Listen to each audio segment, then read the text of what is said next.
And now, great moments in molasses. Have you ever wondered how molasses became such a big deal? Well, it's a tale as old as time, or at least the 1600s. The thing is, this sweet treat didn't originate in the Caribbean or Central America. It was here in North America first, specifically New England. Let me explain. You see, one of the key elements of building a colonial empire is controlling trade routes to make the mother country money. And when it comes to sugar, the Dutch were pretty darn good at that. They dominated the spice trade with their East India Company, which controlled everything from nutmeg to cloves to, yes, sugar. But they weren't the only ones in the game. The British would soon be making their presence felt in the New World, thanks to a little something called the Royal African Company. This bad boy was set up by King Charles II to, well, do many things. But one of its more notable jobs was transporting enslaved people from Africa to the Americas. So, you know, history's darkest chapter and sugar production kind of go hand in hand. But before we get into that sticky situation, let's talk about what molasses actually is. Because while we think of it as a byproduct of the sugar refining process, it wasn't always seen that way. I mean, not back then, anyway. You see, molasses is thick, dark, sweet brown sugar syrup that comes from processing sugarcane. And sugarcane is, well, it's a kind of grass. I'm not kidding. Its scientific name is saccharum, but you don't call a grass plant by its scientific name. You call it by its street name, sugarcane. Sugarcane grows best in tropical climates near the equator, where it can thrive year-round. That's why you'll find loads of it in places like Brazil, Cuba, the Dominican Republic, Nigeria, Pakistan, and yes, North America. When sugarcane arrived in the Americas, it was right at home. In fact, it did so well that the Caribbean islands quickly became major producers. In the 17th century, Barbados was famous for its sugar and rum, and by the mid-18th century, Jamaica was supplying the world with plenty of sweet treats. Now, these islands got some help from Mother Nature, because they were just a hop, skip and a jump away from the South American continent. And wouldn't you know it, there was a whole lot of wind blowing from east to west right around there. It was perfect for shipping. Those sugar shipments made rich men richer and fueled the Atlantic slave trade like you won't believe. But let's not forget our friends across the pond. Oh no, not those Dutch guys again. See, they were producing sugar in their East Indies colonies too, like in places like Java and and they had an edge because they had a head start. Plus, they used enslaved people from Africa to, really, we can't tell the story of molasses without acknowledging that molasses production was powered by slavery. As plantations grew and grew, so did the need for labor. And sadly, that meant humans were brought over from Africa under duress and forced to work brutal conditions in the fields. The sugar plantations were so profitable that the colonies kept expanding, and guess who got stuck doing the work? Enslaved people. It's a dark part of history, and it's important to acknowledge it. Anyway, sugar was king back then, and everyone wanted a piece of the pie. But with all that sugar flowing around the world, you might wonder, how does molasses fit into all of this? Well, the answer is simple. When sugarcane is boiled down to make sugar crystals, you end up with a thick, dark syrup. Back in the day, they called it treacle or molasses. It wasn't considered trash, it was just a different product. They even used it to make rum. But molasses was still seen as a lower quality product. That is, until it hit these shores. See, here in the US, molasses played a different role. It was a sweetener for everyday cooking. Sure, it wasn't as refined as the white sugar Europeans liked, but it was cheaper and it worked just fine for most folks. Plus, it had a unique flavor profile. I mean, compared to the pure sweetness of white sugar, molasses was a bit more complex. It had notes of caramel and spice, with a hint of something a little boozy. Yeah, it was a little boozy. Now, don't get me wrong. We love us some white sugar. But sometimes it's nice to mix it up, and that's where molasses shines. I mean, look at some of the most popular dishes out there. Barbecue, anyone. Molasses adds a depth of flavor that makes your taste buds sing. I mean, take a bite of some molasses cake and you'll see what I mean. Or better yet, try some gingerbread cookies with molasses. Now you're talking. But why stop there? Molasses is great in all sorts of baked goods. From sweet potato pie to blackstrap cookies, even ice cream gets a boost from molasses. I mean, have you ever tried Ben & Jerry's chocolate molasses flavor? Pure genius.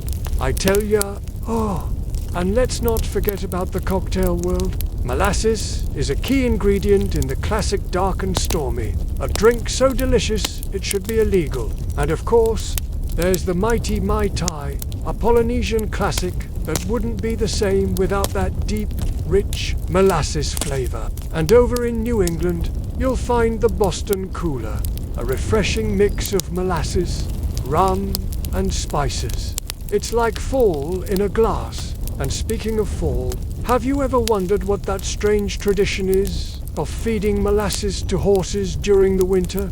Well, it is all about giving them some extra sugar to keep their body as internal clock in sync with the daylight hours. Without it, their metabolism could get out of whack, and they might not get through the winter in tip-top shape. So molasses helps keep them healthy and happy and ready to pull those carriages. But molasses isn't just for animals. You know, humans can get in on the action too. Let's say you're feeling a little sluggish after a big holiday meal. Well, you can perk up with a little molasses tonic. Just mix some molasses with water, lemon juice and ginger, and you've got yourself a drink that will wake you right up. Molasses is full of iron and other nutrients that can give you a boost when you need it most. And hey, if you're looking to add some hair-raising excitement to your life, why not try a molasses rinse? That's right. Molasses can make your hair shiny and luscious. I mean, it's full of natural sugars and vitamins that can give your locks a much-needed boost. Just don't expect it to grow your hair overnight. It's more about adding some extra shine and softness to your style. But wait, there's more. Molasses is also great for your skin. I mean, it's full of antioxidants that can help fight free radicals and reduce inflammation. And let's face it, who doesn't want healthier skin?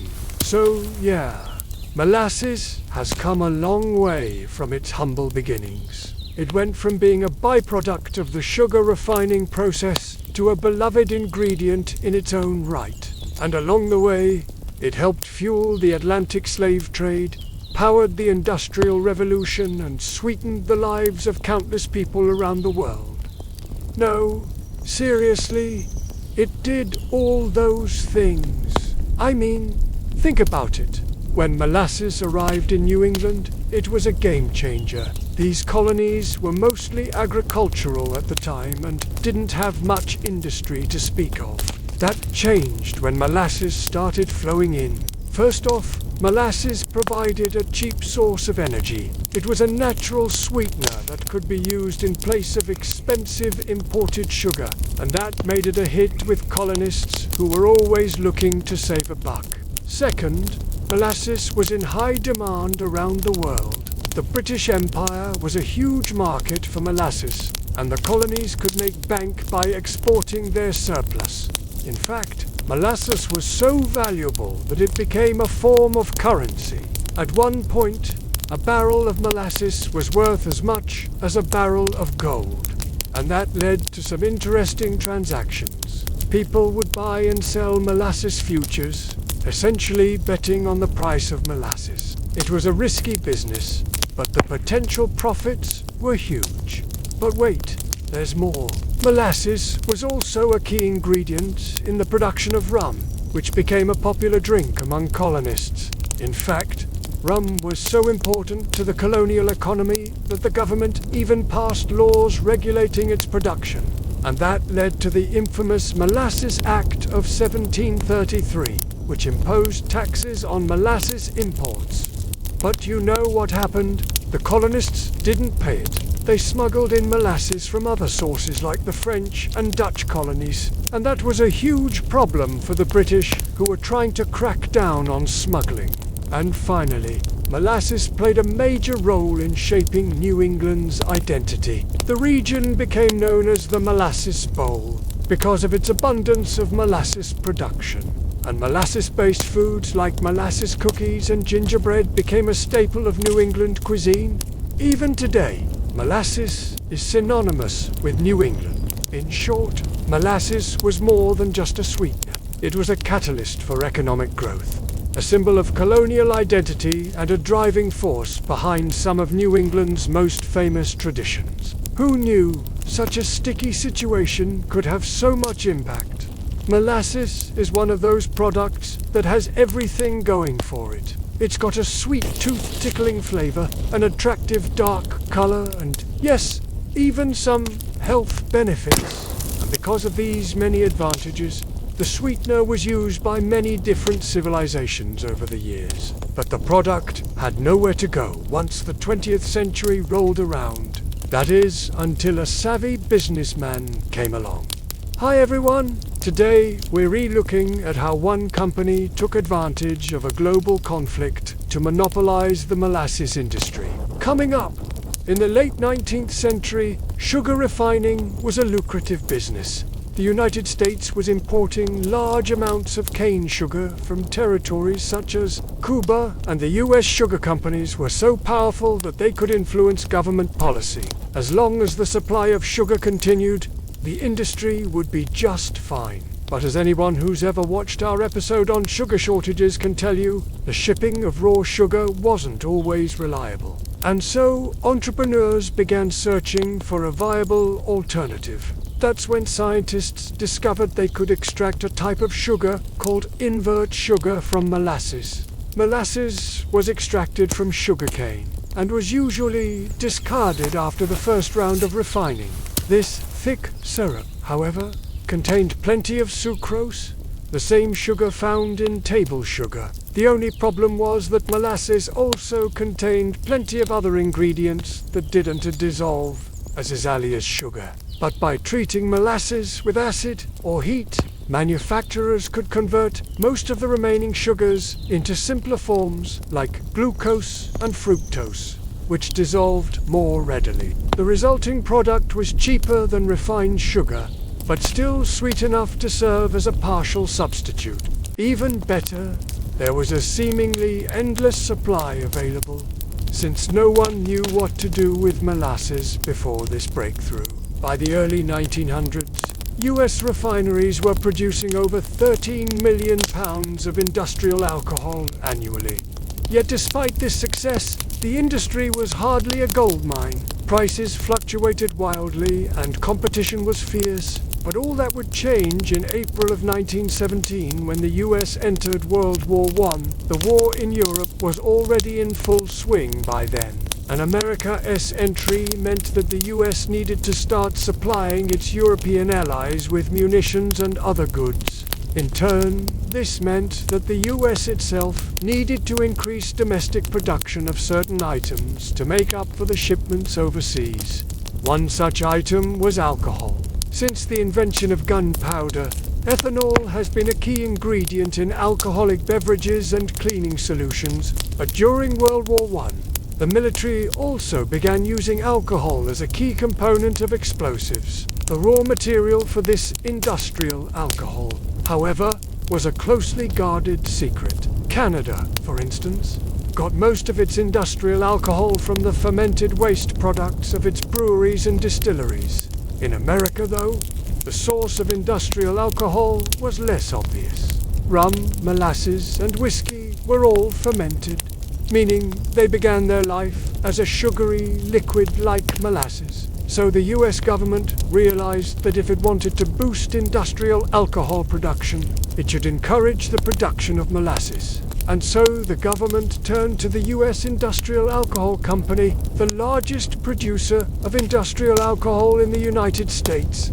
Founded in 1867, the company supplied alcohol for use in everything from window cleaners to perfumes. When the government approached the company about boosting production, executives saw an opportunity. After all, it wasn't just the US government that needed lots of alcohol. The war also led to a massive expansion of breweries and distilleries across the country, as people looked for a way to escape the hardships of life during wartime.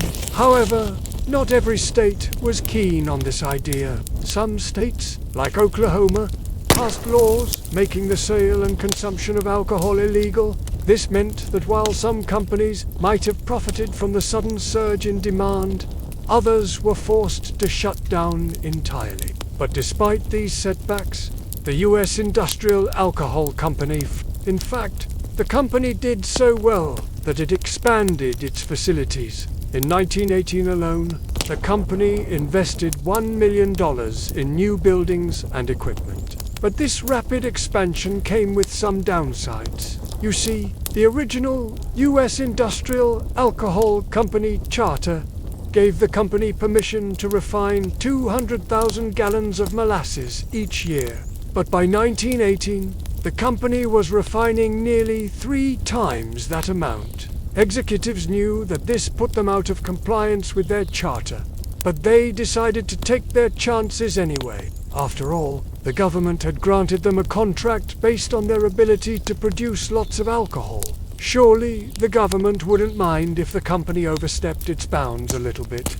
Then the unthinkable happened. In January of 1919, the 18th Amendment outlawing alcohol was certified and ratified. The U.S. Industrial Alcohol Company suddenly found itself in possession of an illegal amount of molasses. Executives weren't sure what to do. On the one hand, they could destroy their excess supply of molasses and hope that no one noticed. On the other hand, they could try to keep their business running under the table. They chose the latter option and began selling their molasses to bootleggers. However, running an illegal operation came with risks. Government agents began raiding the company's facilities, looking for any violations. One day, they found something much more shocking.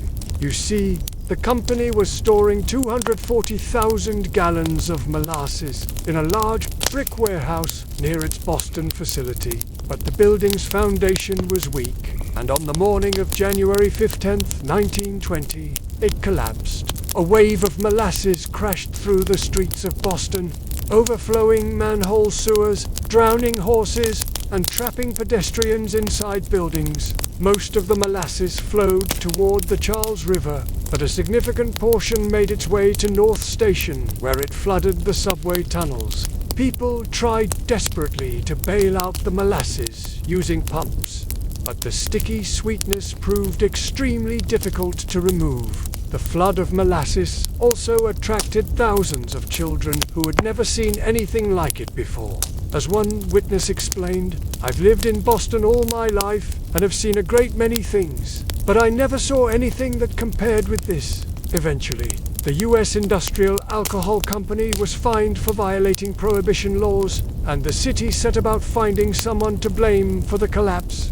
The company claimed that the collapse occurred because of the heavy rains, and argued that they were storing less molasses than their legally mandated limit. The city, however, found that the company was storing 40% more molasses than it was allowed to and fined them accordingly.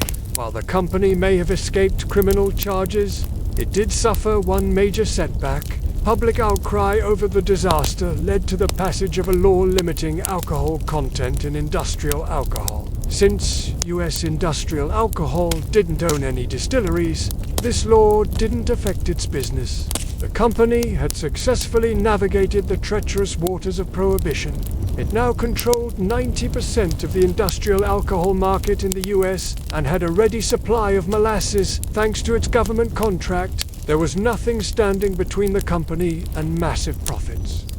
Or so they thought. After 13 years of fighting, World War I finally came to an end in November of 1918.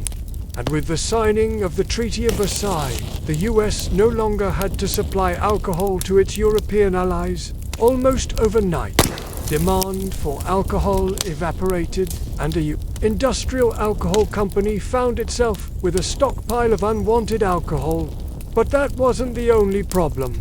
As the economy recovered from the effects of the war, the US government realized it didn't need to encourage the production of alcohol. In fact, the government wanted to get rid of the special tax exemption that alcohol producers had enjoyed during the war. Now that American-made alcohol could compete with European imports, the government felt that the exemption was no longer necessary. US industrial alcohol executives fought back against these changes, arguing that the loss of the exemption would devastate their business. The company proposed two alternatives to the government. First, the government could simply maintain the tax exemption, or second, the government could buy out the company's excess alcohol at a fair price. The government rejected both options, however, and began taxing industrial alcohol at the same rate as other forms of alcohol. With their profit margins suddenly reduced,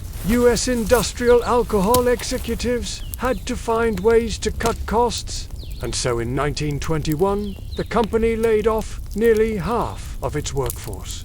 Unfortunately, this proved not to be enough. Throughout the 1920s, the company struggled to turn a profit, and in 1927, the company's board of directors voted to dissolve the company. Today, the former site of the US Industrial Alcohol Company serves as a parking lot for Boston University. A plaque marks the location of the former molasses warehouse, but few today remember the role that molasses played in the brewing industry. Hopefully, you enjoyed this episode.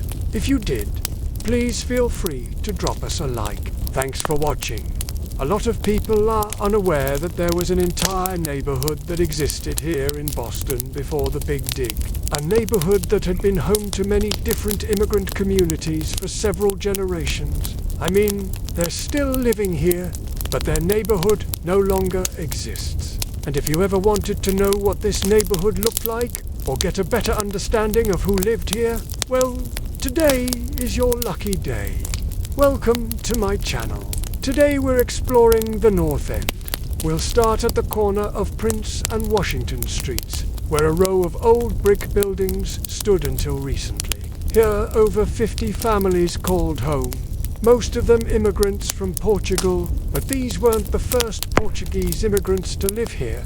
There had been others before them. In fact, this whole neighborhood had been home to several waves of immigrants. In the early 1800s, the North End was primarily Irish, and then it became home to Italian immigrants, followed by the Jewish community, and finally, the Portuguese. This part of town wasn't always so crowded. It was once mostly open land used for farms, factories, and coal yards, and it wasn't until the late 1800s that the area started to fill up with residents. That's when the United States began to industrialize, and the factories in South Boston needed workers. So immigrants moved in. The Irish came first, working the factories and building the infrastructure of the expanding city, but by the mid-1800s, many of the Irish had moved out of this area and into other parts of the city, leaving the neighborhood almost completely abandoned. Then the Italian immigrants came. They started trickling in during the 1880s, fleeing poverty and famine back home. But they would face discrimination in the US when they arrived. They were forced to live in overcrowded slums and work long hours for low pay. The Italians would wind up working the same jobs as the Irish before them. As more and more immigrants moved into the neighborhood, conditions worsened. By the turn of the century, the North End had become one of the most densely populated areas in the country. Tensions were high between the two groups, and there was even a riot in 1912 after an Italian man shot and killed an Irish cop. Eventually, though, the two groups did come together and a sense of community formed.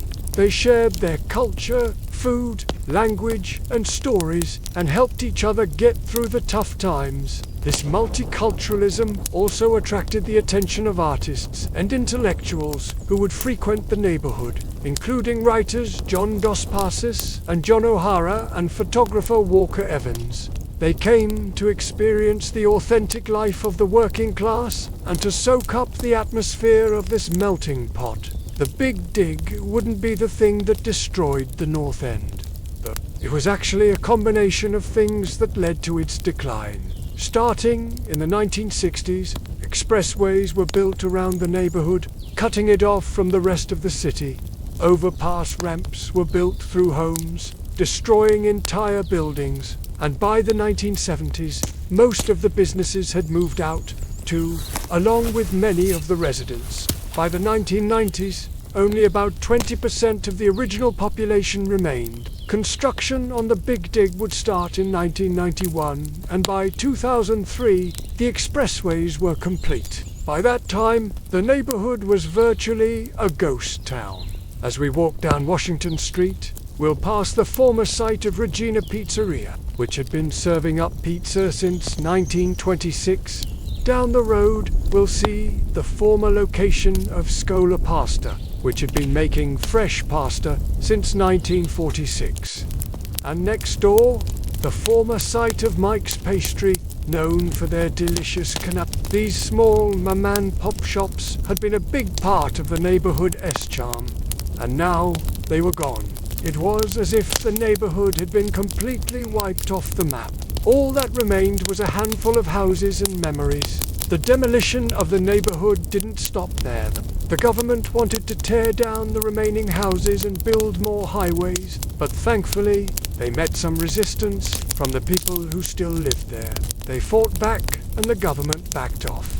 The few remaining families were allowed to stay in their homes, but life was far from normal. There was construction noise, dust, debris, detours, and dangerous fumes. They could also see the giant columns holding up the highway just feet away from their windows. They knew that eventually they, too, would have to move. But how long did they have? Well, not long. In 2010, the last residents were evicted and demolition began. These brick buildings had been standing here for nearly 200 years, but they were torn down in just a matter of weeks. And soon all that remained of the neighborhood was its memory. But let us take a moment to explore what the North End looked like when it was still around. We'll head over to Hanover Street, also known as the Freedom Trail, where we'll find Paul Revere's house. Behind him is the Old North Church where two lanterns hung in the steeple. They served as a signal to Paul Revere that the British were coming by sea. As we continue down Hanover Street, we'll pass by the Old North Cemetery where Paul Revere is buried. It looks so peaceful here. It's hard to believe that there was ever a highway just feet from the cemetery. A little farther down Hanover Street, we'll find the site of the Haymarket, which had been here since 1888. It was one of the first shopping centers in the country. The idea was to group all of the shops under one roof, so that people could do all of their shopping in one place. The Haymarket was a big hit with shoppers, but it was also a convenient place for police to keep an eye on the Italian immigrants. In 1912, there was a clash between the police and Italian immigrants that resulted in the deaths of two policemen. The incident became known as the Italian Riot. In the aftermath, the police began to crack down on immigrants, especially those who couldn't speak English. They began stopping them on the street, demanding that they carry identification and detaining them without charging them with a crime. Eventually, the ACLU got involved and the practice stopped. If we continue on Hanover Street, we'll find ourselves at the Boston Common, the oldest park in the country. It was originally set aside in 1634 as a Today, we're going to talk about a ship that shouldn't have been built. This is especially relevant because at the time of its construction in the early 2000s, this was one of the most advanced ships ever built. And it had lots of promise for what it could do, but unfortunately, it fell apart at the seams. You know where I'm going with this? This is the story of the DZ. This story begins in 1998, when the US Navy began looking into making something called the Joint Light Amphibious Ship, or as the name suggests. This would be a smaller amphibious ship that could serve both the Marine Corps and the Army.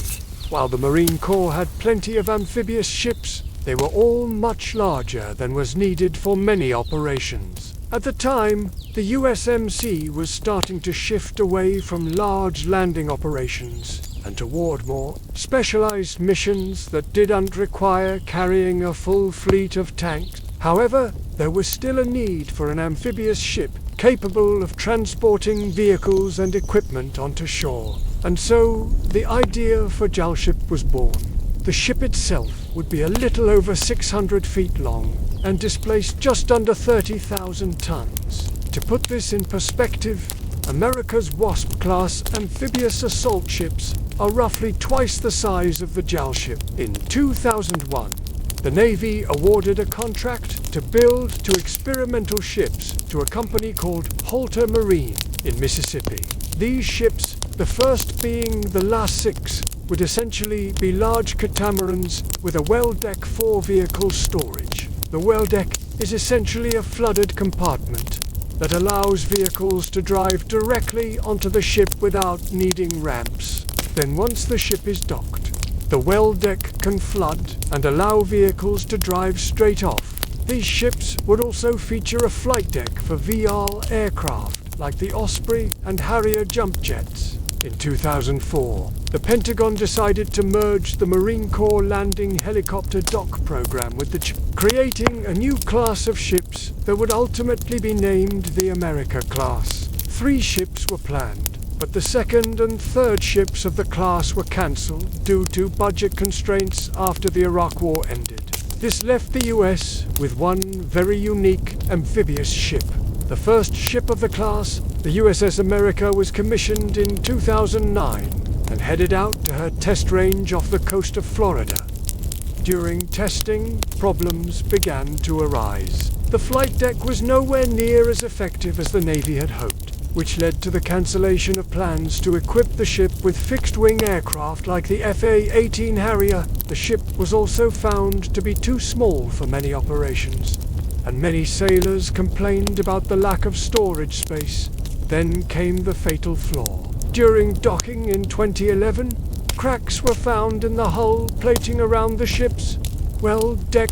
This was too much of a surprise, as the modular construction methods used for the ship had been known to cause issues during construction. The first visible sign of trouble appeared when workers noticed gaps forming between the plates. They reported this and other problems to their supervisors, but were told to keep working and that someone else would deal with any repercussions.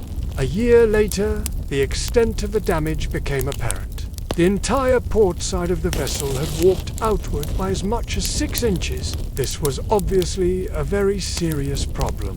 Halter Marine immediately went to work on a fix, and the ship remained in dry dock until early 2012. While the company worked on a repair plan, Halter Marine proposed cutting out the damaged plates and replacing them with new ones, but the Navy wanted something more permanent. Eventually, a plan was devised to grind down the affected plates and weld new steel over top, effectively doubling up the thickness of the hull plating. This may sound easy enough, but welding over the top of existing welds is notoriously tricky. If done incorrectly, the new weld can be extremely weak.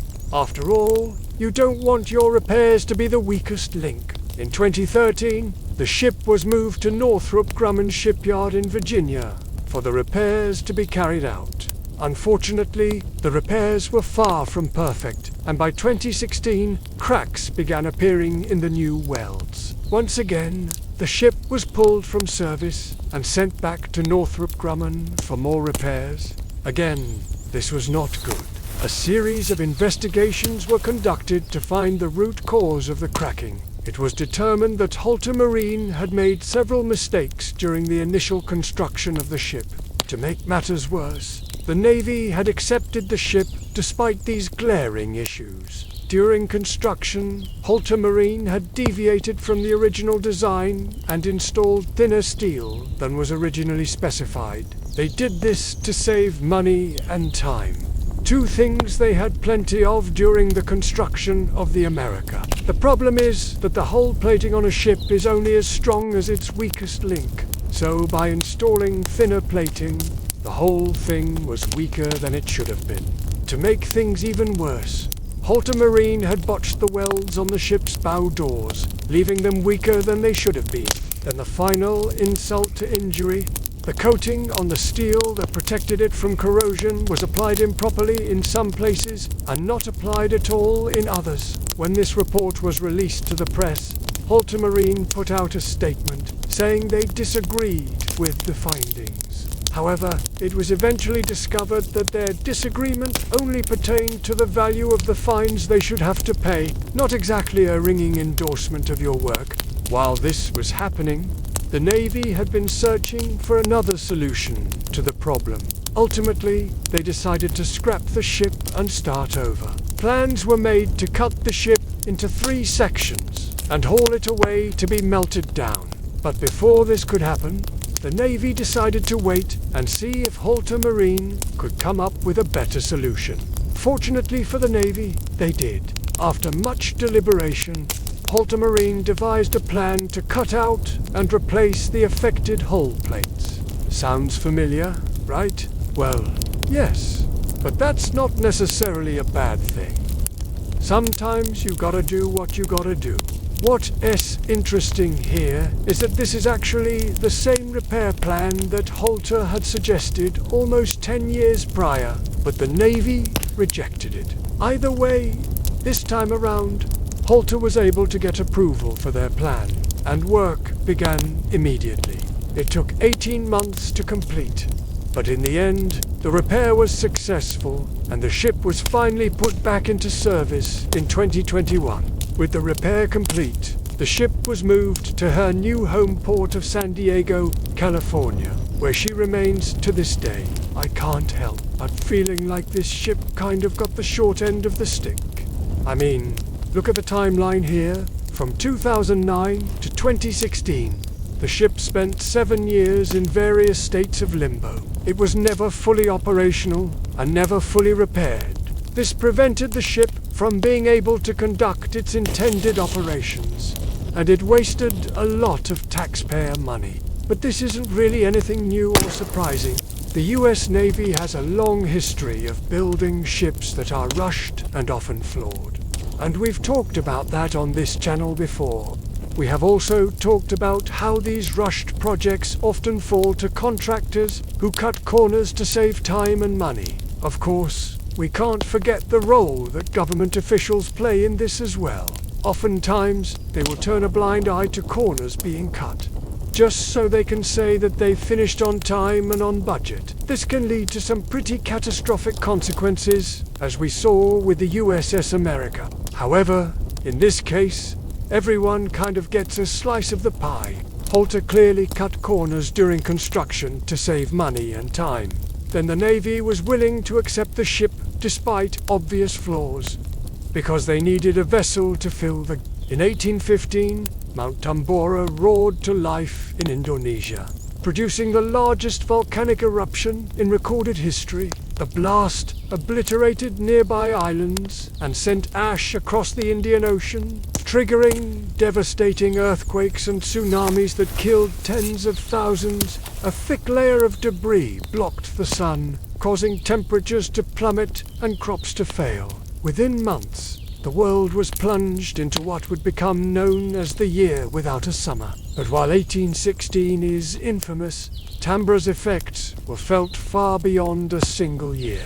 In fact, its impact was untold until nearly a century later, when it triggered one of the worst maritime disasters in history. This is your host, and you're watching this channel. And today, we're answering the question: why does a volcano in Indonesia care about the Titanic? If you've been with us for a while, you may be wondering where our regular host is. Don't worry, he's fine. He just decided to take a break from answering historical what-if questions to have a baby. so I'm filling in for him today. That said, don't expect me to stick around forever. I'll return to my normal position as soon as Daddy is back.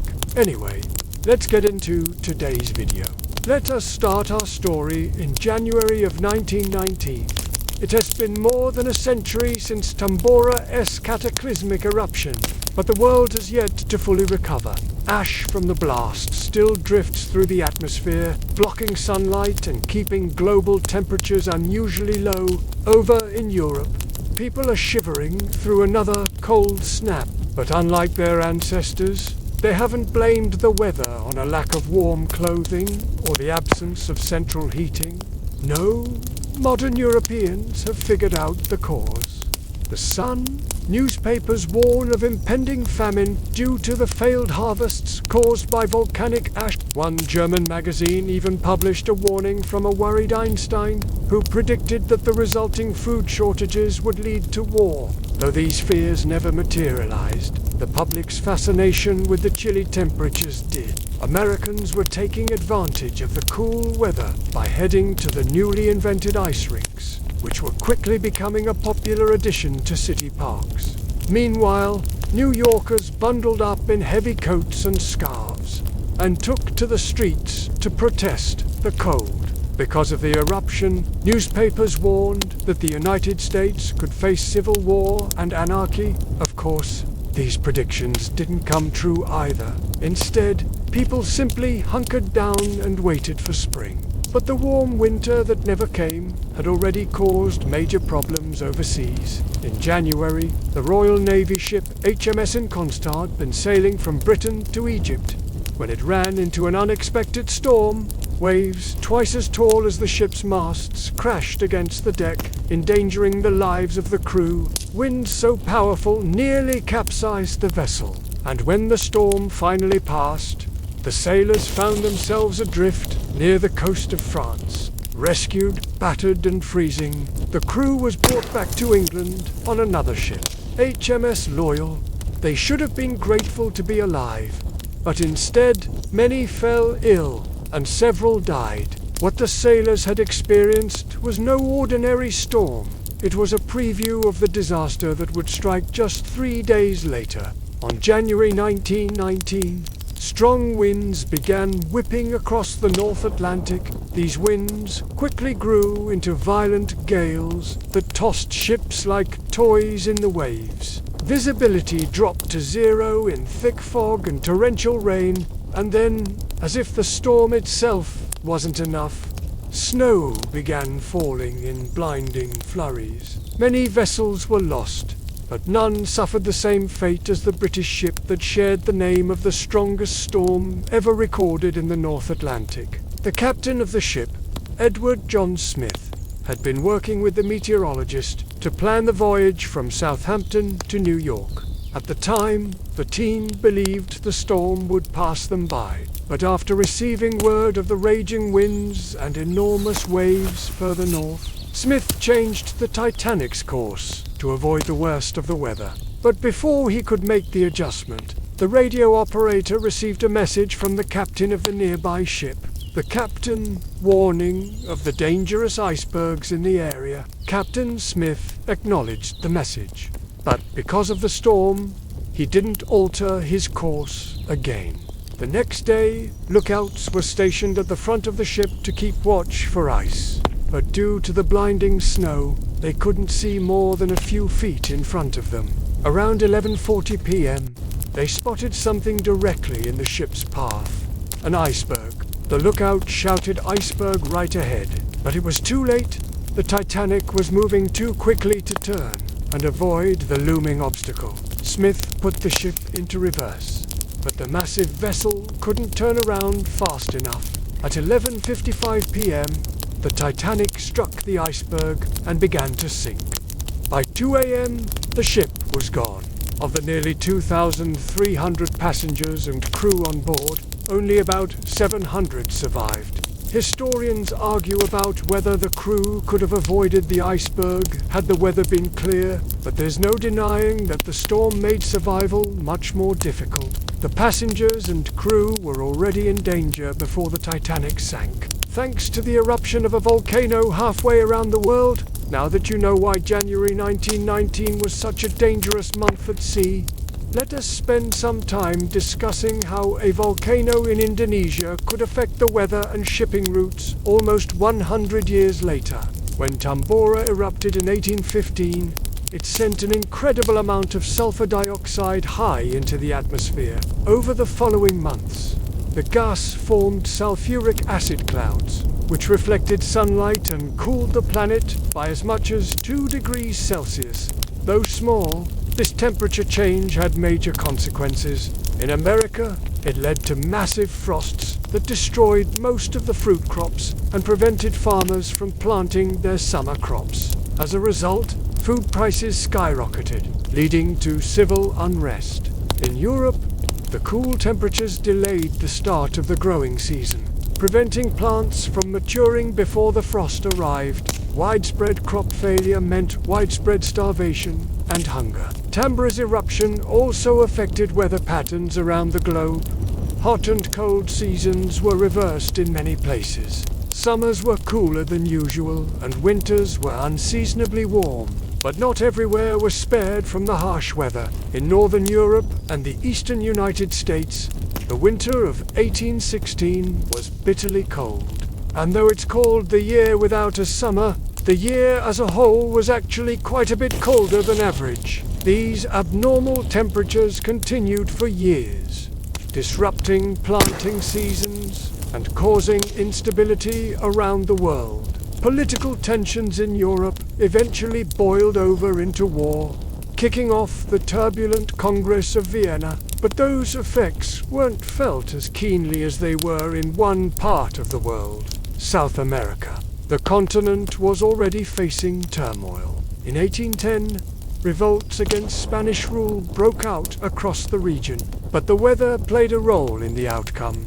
The warm winters meant that armies were able to fight year-round without needing to retreat during the colder months. This allowed them to gain territory and secure funding, ultimately leading to independence for several nations. Scientists have estimated that Tambora's eruption pushed back the independence of several South American countries by nearly 2 decades. In other words, a volcanic eruption in Indonesia changed the course of history in North and South America, all without anyone there realizing it was happening.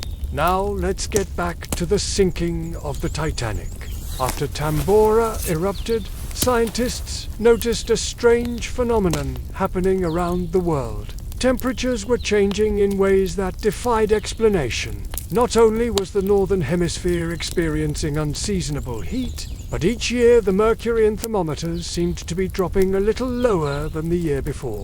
It would take several years for the globe to fully recover from the initial cooling effect of the eruption. But eventually, as the dust settled and the sun shone through once more, the planet began to heat up.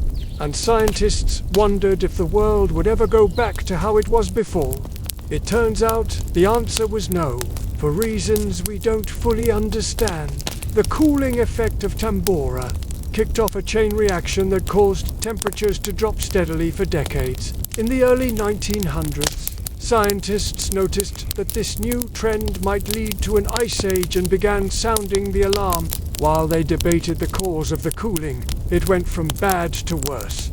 Crops failed, animals perished, and glaciers advanced. By the 1930s, the Great Depression made things even worse. People struggled to stay warm in their homes, and governments scrambled to find a solution to the cooling temperatures. Some advocated for building giant fans to propel warm air from the equator to the poles. Others wanted to create artificial suns to hang in the sky. Thankfully, neither of these ideas was carried out, but not because they were bad ideas. No, they were simply too expensive. Then World War II rolled around and everyone forgot about the cooling planet.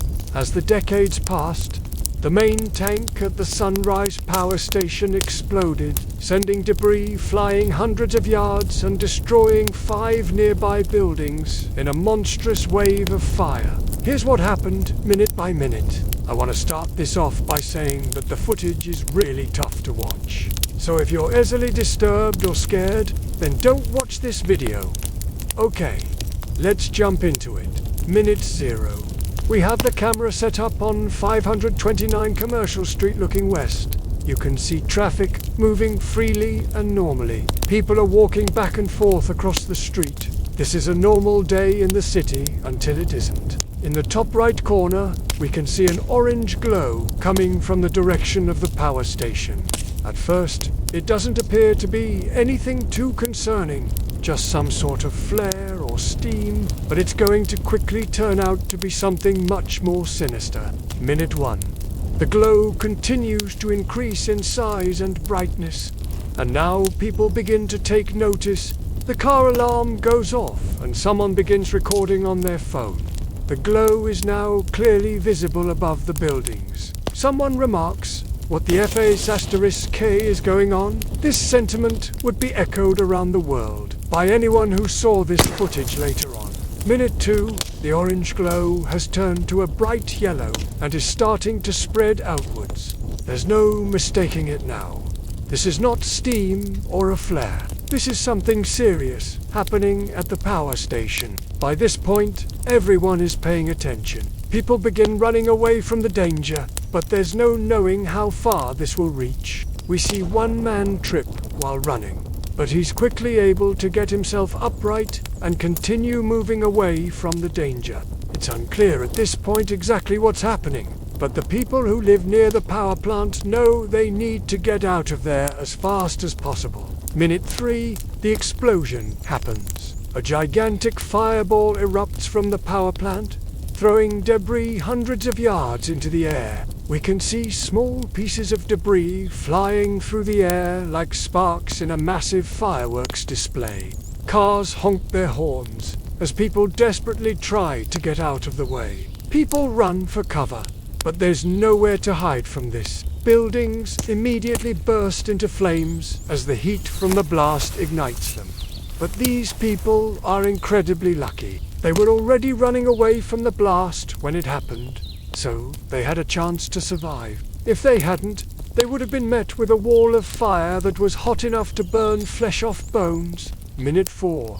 The blast wave hits. After the initial fireball, a second smaller explosion happens, and a wave of fire and debris rushes outward from the power plant. This wave is actually what caused the most damage. The blast wave completely destroyed the buildings that were close enough to it, and it also knocked down several other buildings a block away. We can see cars getting pushed around like toys, even though they're parked. The heat from the blast wave is so intense that it melts the asphalt road and makes it bubble like oil in a pan on a stove.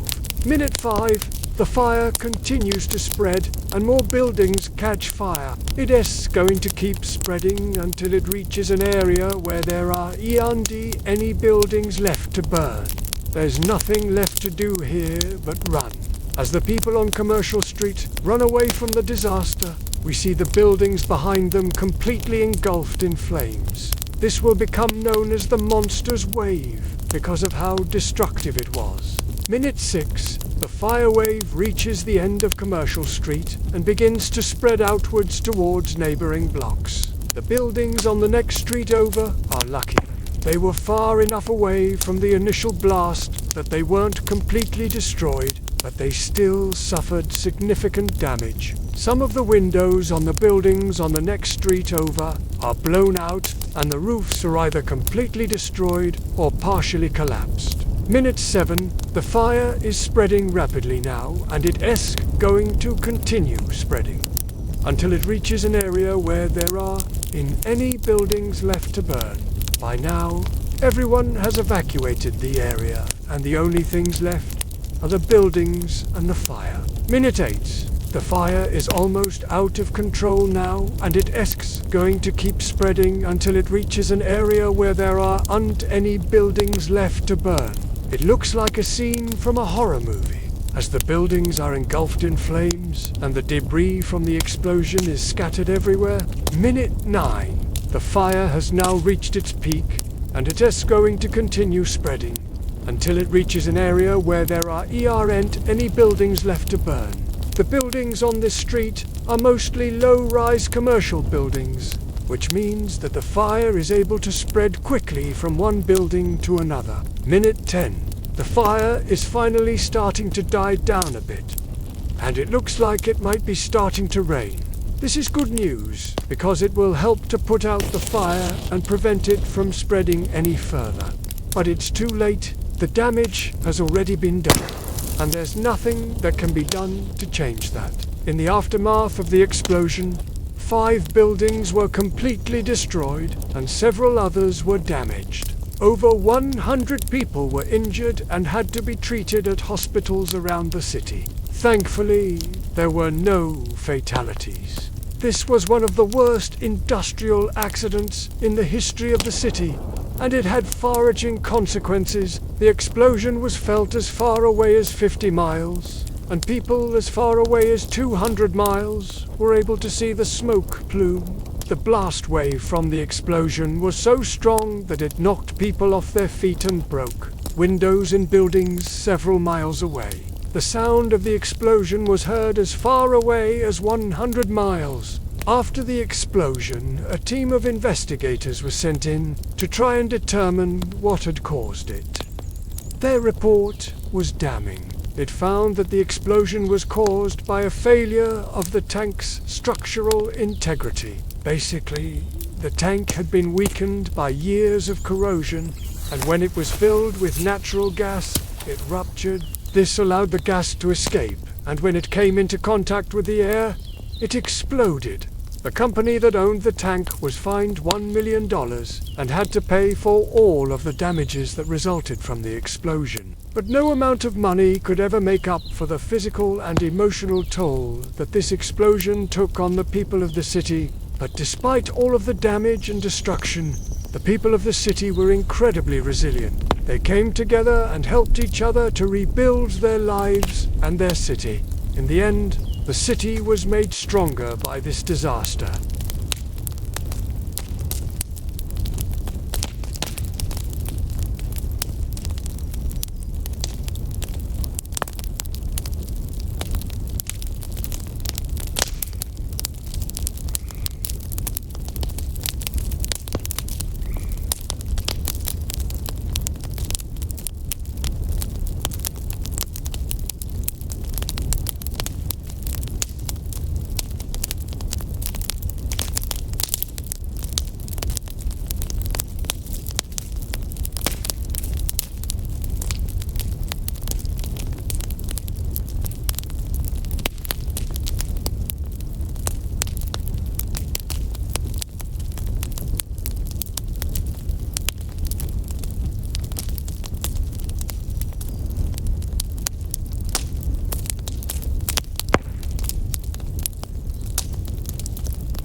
The streets turned to glue, cars abandoned in the middle of the road. 50 million people across 8 states woke up to find themselves stuck in a sticky situation. And it all happened overnight.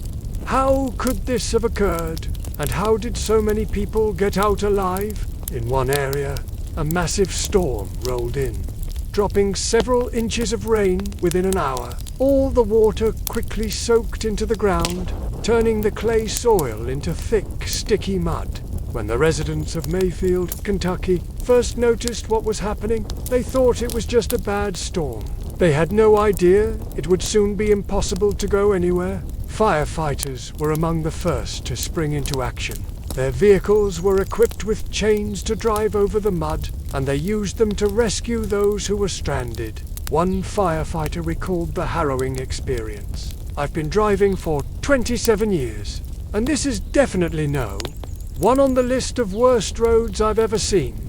They risked their lives to help others, and thanks to them, no one died during the ordeal." But why? Why was it so dangerous? After the rain stopped, people started to walk outside again. At first, they thought the mud would be firming up, but no, it was still sticky and sucked at their shoes. Anyone who had to cross the street found it hard to pull their feet out of the mud, and cars sank into the gooey mess. People had to work together to push vehicles out before they were completely stuck. It looked like a scene from a zombie movie when hundreds of cars were abandoned in the streets and people could get through the thick mud. A state of emergency was declared. Schools were closed and everyone wondered how long they'd be trapped there. After all, they were in the middle of a farming community, so there weren't any shops or gas stations nearby. The resourceful people of Mayfield soon got organized. They shared food, drinks, and blankets with those who got stuck. Some even opened up their homes to strangers, offering them beds for the night. It was as if the whole town had turned into one big family. The next morning, helicopters flew overhead, dropping supplies to the stranded residents. It was one of the biggest relief efforts ever seen in the small town. It was finally time to take a look at the damage. Roads were impassable. Cars were buried in the mud and houses were destroyed. It was clear that the people of Mayfield wouldn't be able to clean up this mess on their own. But just then, a team of 300 soldiers arrived to help. They were trained in engineering, construction, and heavy equipment operation. They cleared away debris, rescued people from their cars, and helped repair damaged buildings. Then came the strangest part of the ordeal. While some people were overjoyed to be saved, others wanted to stay put. They said they didn't want to leave their friends behind. Can you believe it? These people had only met a few days before, but they had formed such a strong bond that they did unwant to go back to their old lives. And now, let's move on to our next story about a different kind of mud. If you thought the sight of cars stuck in mud was scary, wait until you hear about the haunting tale of a girl named Ruby and the mysterious graveyard by the sea. Ruby loved spending time by the ocean. She often walked along the shore, searching for seashells and other treasures. One day, she discovered something unusual, a small wooden box buried in the sand. Curiosity got the better of her, and she couldn't resist opening it. Inside, she found an old diary. As Ruby began reading the diary, she realized it belonged to a young woman named Eliza, who had lived 100 years before. Eliza's entries spoke of a deep love for a man named Thomas, whom she had been engaged to for 2 years, but their happiness was short-lived. One day, Thomas went to sea and never returned. Heartbroken, Eliza poured her grief into her diary. Then one day, she stopped writing altogether. Determined to uncover the truth, Ruby decided to visit the local library. There, she discovered an old newspaper clipping that told the tale of a shipwreck that had occurred 100 years ago. The captain of the ship had been Thomas, and all his crew members had perished in the storm except him. He had washed ashore on a nearby beach, but when townspeople found him, he had already passed away. With the help of an old map in the diary, Ruby located the exact spot where Thomas had been laid to rest. But the graveyard was eerie and overgrown, and it was clear that no one had visited in decades. As she walked among the moss-covered headstones, she couldn't shake the feeling that she was being watched. Suddenly, a gust of wind blew through, rustling the leaves and making the trees sway. Ruby jumped, startled by the sudden noise. Just then, she spotted a clearing in the trees, and in the center stood a lone figure. Startled, Ruby called out, "Hello!" The figure didn't respond. He just stood there motionless, staring at her. With a mix of fear and curiosity, Ruby cautiously approached the man. As she got closer, she noticed that he was wearing clothes from a bygone era. His hat was old-fashioned, and his coat looked like it had been made over a century ago. He also seemed to be carrying an old wooden chest. As Ruby drew nearer, she could see that the man's face was pale and his eyes were hollow. It was as if he were a ghost from another time. She wanted to run away, but her feet felt like they were glued to the ground. Suddenly, the man began to speak in a voice that sounded like rustling leaves. "Who are you?" he asked. Startled by his raspy voice, Ruby managed to stammer out, "I'm Ruby. I just wanted to pay my respects to your grave." The man's eyes widened in surprise. "My grave? What do you mean?" he asked, gesturing to himself. Confused, Ruby pointed to the headstone behind him, but there was no inscription on it. The stone was old and worn, and it was impossible to read. The man looked down at his chest, then back at Ruby. "I don't understand," he whispered. "I don't remember dying." As Ruby watched in amazement, the man opened the chest and pulled out a diary. It was bound in leather and had a clasp that looked like it had been made a long time ago.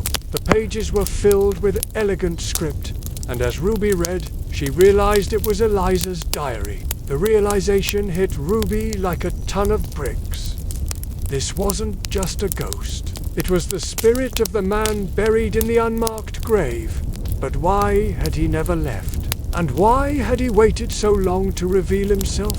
As if sensing Ruby's thoughts, the man suddenly turned and faced her. "I've been waiting for someone to find my grave and uncover the truth," he said, his voice trembling. "I've been watching over this graveyard for a century, hoping that one day someone would come and help me rest in peace." Overcome with emotion, Ruby reached out and touched the man's arm. His form began to shimmer and fade, and he smiled at her, his eyes filled with gratitude. "Thank you," he whispered. "Now I can finally move on."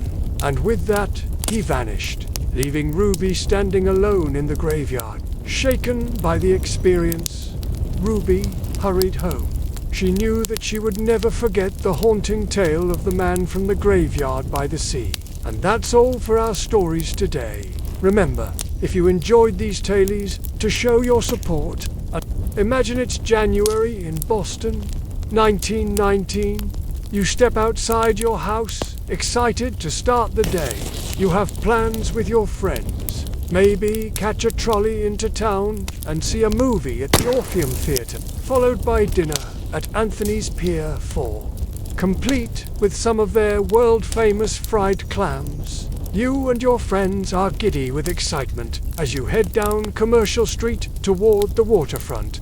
But before you get there, disaster strikes. A wave of thick, dark liquid crashes over the sidewalk, engulfing your feet in sticky, syrupy mud. You look around frantically for an escape, but there isn't any. The wave has cut you off from the street and from the building behind you. Your only escape is forward into the sticky mess. You try to pull your foot out, but it's stuck fast. It's going to take more than a minute to free yourself from this predicament. And in that time, the molasses creeps up your leg, then your pants, and soon your whole body is coated in thick, dark syrup. What the heck just happened? Was this a new type of street performer gone wrong? Did one of the buildings explode? Those questions will be on your mind as you struggle to free yourself from the sticky situation. Especially after you realize you're not the only one who just got covered in molasses. All along the sidewalk, other Bostonians are stuck fast in the sudden wave of molasses, People trapped in their doorways scream for help as others run down the street trying to find higher ground. But where can they go? Every building along Commercial Street is surrounded by molasses. As far as you can tell, the entire North End has been inundated with sticky, dark syrup, and the smell is even worse. Now imagine if it took months to clean up. Yeah, that happened here. It all started 2 days prior when a ship arrived at Boston Harbor carrying 2 million gallons of molasses. That's about 7.6 million liters, or almost 35 Olympic swimming pools worth of molasses. This was no small shipment, yet the captain had no trouble unloading the molasses from his ship into storage tanks at the pier. Everything seemed fine until the next morning, when the storage tank began leaking. Molasses flowed through the streets, through the buildings, and over the sidewalks. People were so covered in molasses they could barely move, let alone get to work. Some were trapped in their homes for weeks. All along the waterfront, heaps of molasses blocked roads and stuck people in their tracks. For months, the city struggled to remove the sticky substance. The first attempts were the most ambitious. The Boston Post ran a front-page story detailing how the city would use 200 men and 50 teams of horses to clear away the mess. They sounded pretty confident about their ability to sweep up the syrup. Except the city didn't have 200 men or 50 teams of horses. In reality, they only had 10. Within hours of the molasses flood, those 10 workers were already knee-deep in syrup. Sweeping it up turned out to be impossible. Workers had to resort to shoveling the molasses onto wagons. Even that proved difficult because the sticky substance clung to everything. Sometimes it took 2 or 3 tries just to load a wagon. The molasses problem wasn't limited to the streets. Shops and restaurants suffered serious damage. One woman described how she walked into her husband's store on Hanover Street and screamed, "Frank, come quick, we've been robbed." He asked, "What happened?" and she replied, "Look around. What do you think? A molasses flood." Frank was confused, so she repeated herself, "We've been molassed." At first, he thought it was some type of joke, but it quickly became clear this was no laughing matter. Molasses had seeped through the cracks in the floor and completely filled the lower level of the shop. The owner tried to bail out the molasses, but after 36 hours, he gave up. It was impossible to remove.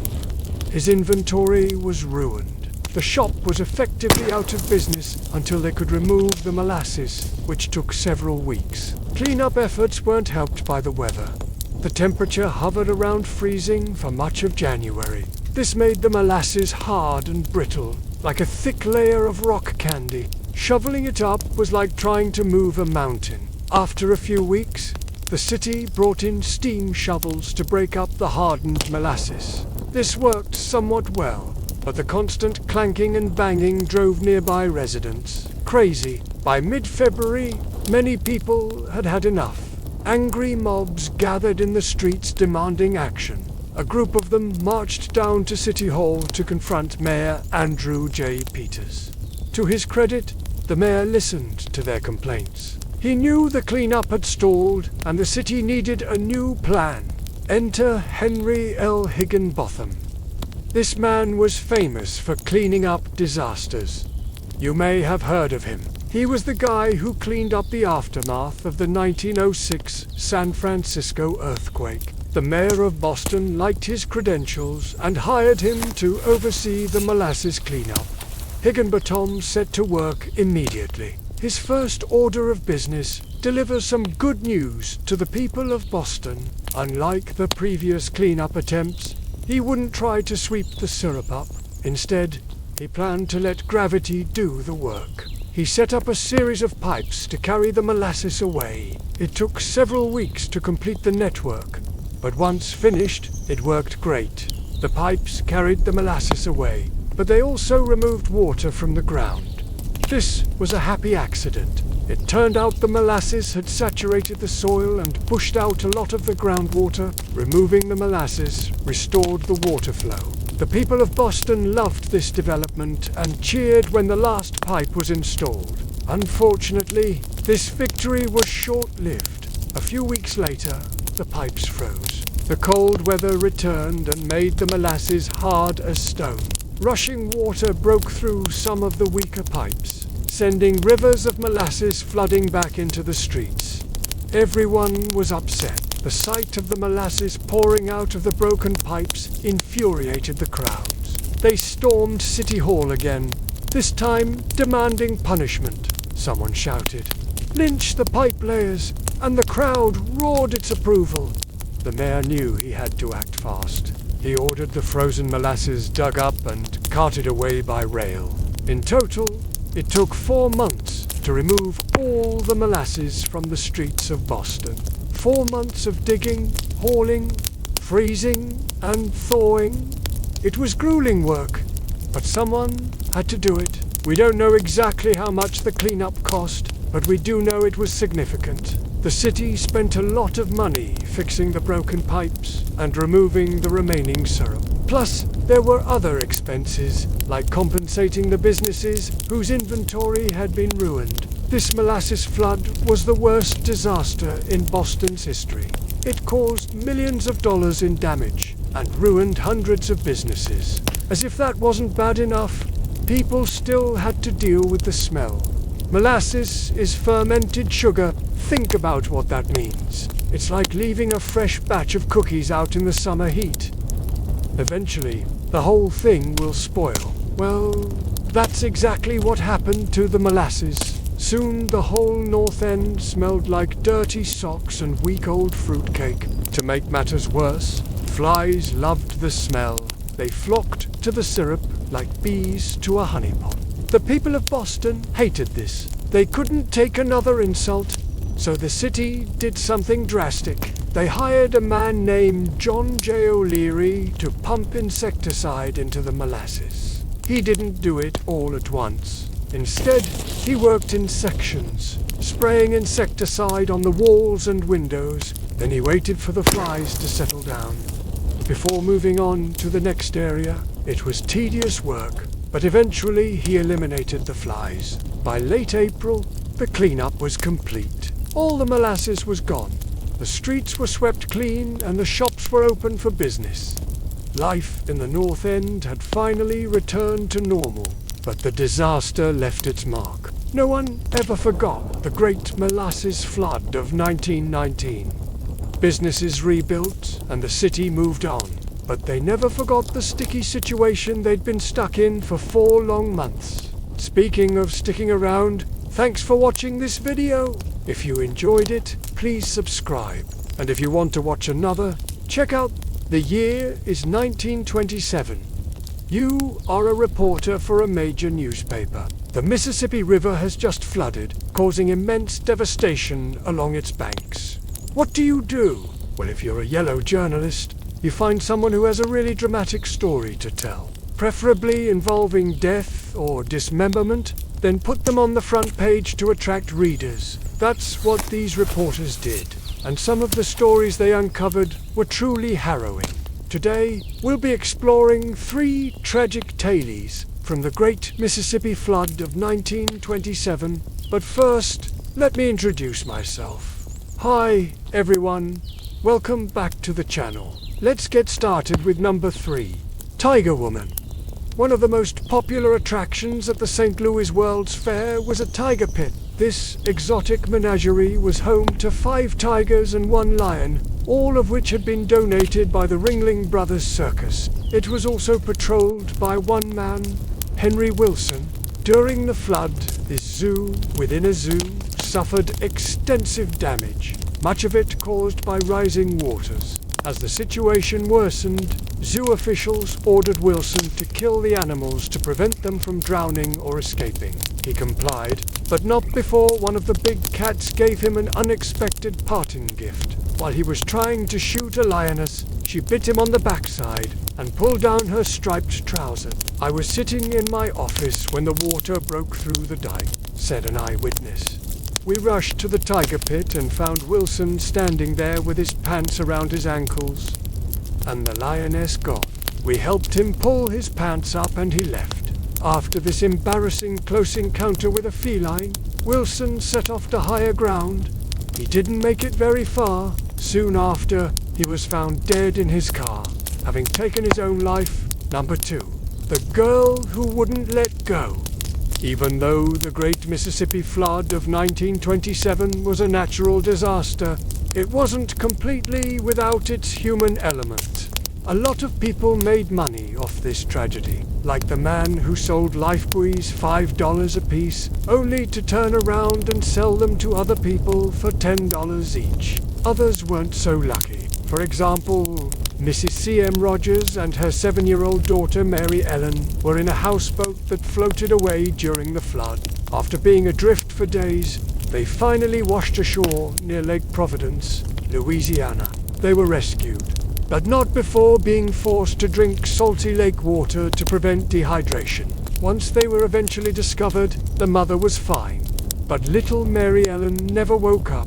An autopsy revealed that she died from drinking salt water, making her the only known victim of the flood to have died this way. Her mother was understandably distraught. When she heard about her daughter's untimely demise, she refused to accept the body unless they brought the coffin aboard the boat she and her husband owned. "I want to take my baby home with me," she said. "She will rest better on our boat than she could anywhere else." So that's what they did. Despite their grief, the couple had the casket loaded onto their boat, then set sail for Greenville, Mississippi, where they intended to bury their little girl.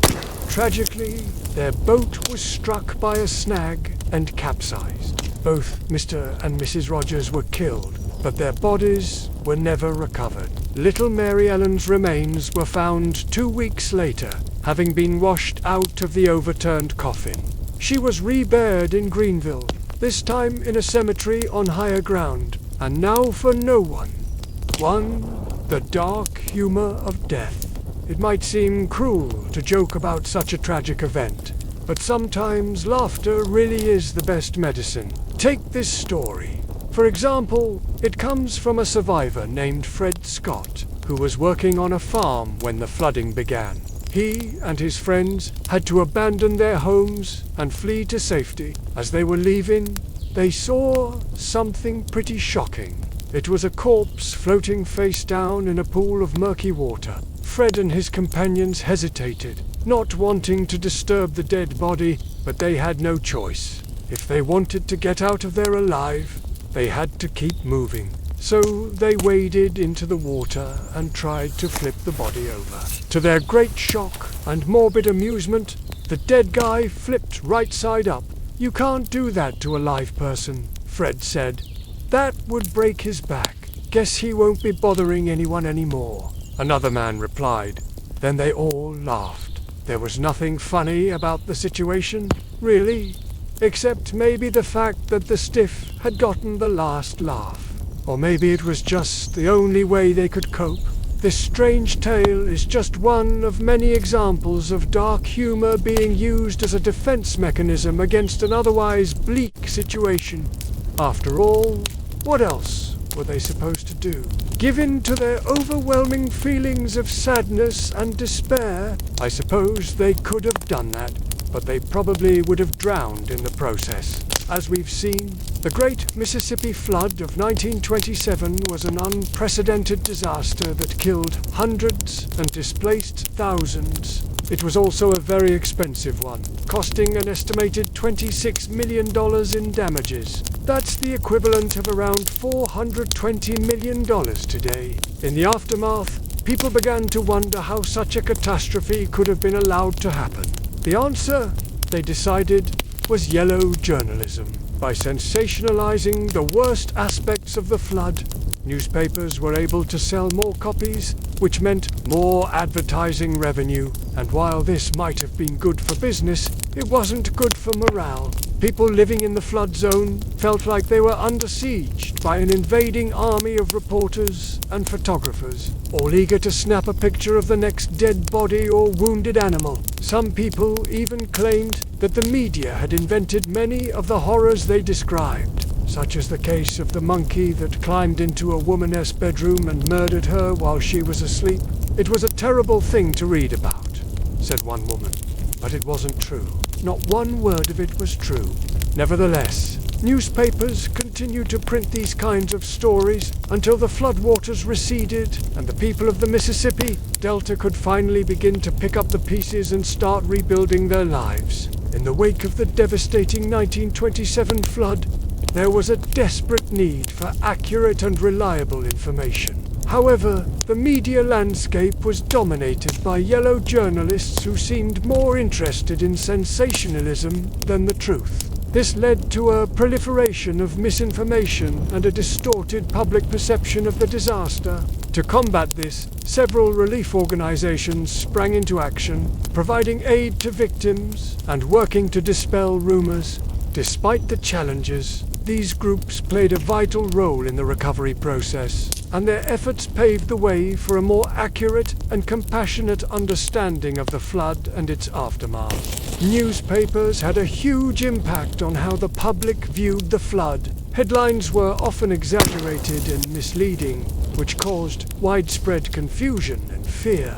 For example, one paper claimed that thousands of people were still missing after the disaster, when in reality, only a few hundred had been reported missing. Another paper ran a story about a mysterious disease that was killing people in the flood zone. The article didn't cite any experts or provide any evidence to support this claim, but it was still widely circulated and believed. This kind of misinformation only added to the chaos and suffering caused by the flood. In order to get a clearer picture of what really happened, it is important to look beyond the sensationalist headlines and investigate the sources and motives of those who created them. This is especially important when dealing with historical events, as the way information is presented can have a profound impact on how we understand the past. By taking a critical approach to media consumption, we can better separate fact from fiction and gain a deeper understanding of the world around us. Thanks for watching. Which of these stories was your favorite? Let me know in the comments below. And don't forget to subscribe if you haven't already. I'll see you next time. Bye.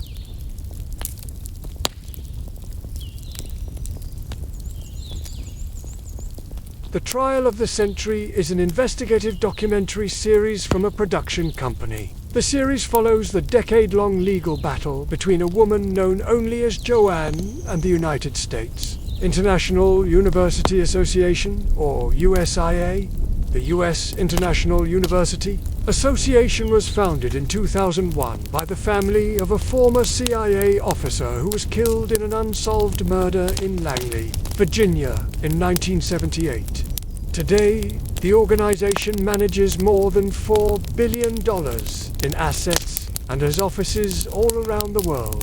The first episode premiered on January, and the series will run for 5 weeks, with new episodes airing every Wednesday. This is a really big deal because forensic engineering is making its debut in the courtroom.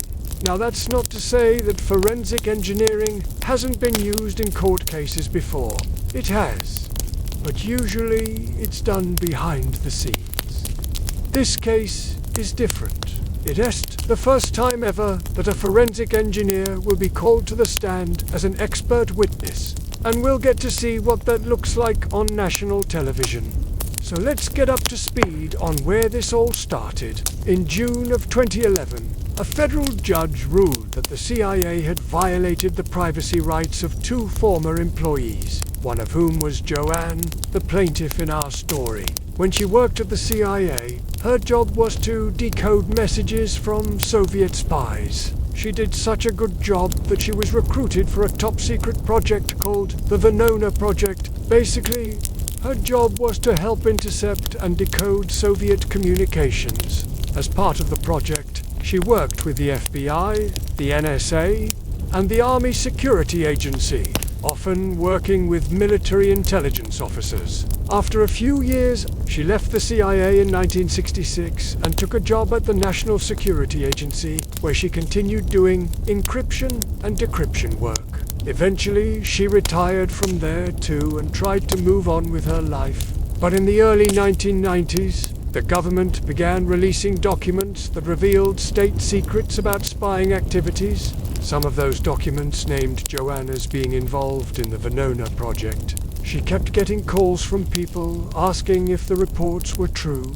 Her friends and neighbors were concerned. She even got a letter from her bank manager asking her to close her accounts because they didn't want someone working for the CIA living in their town.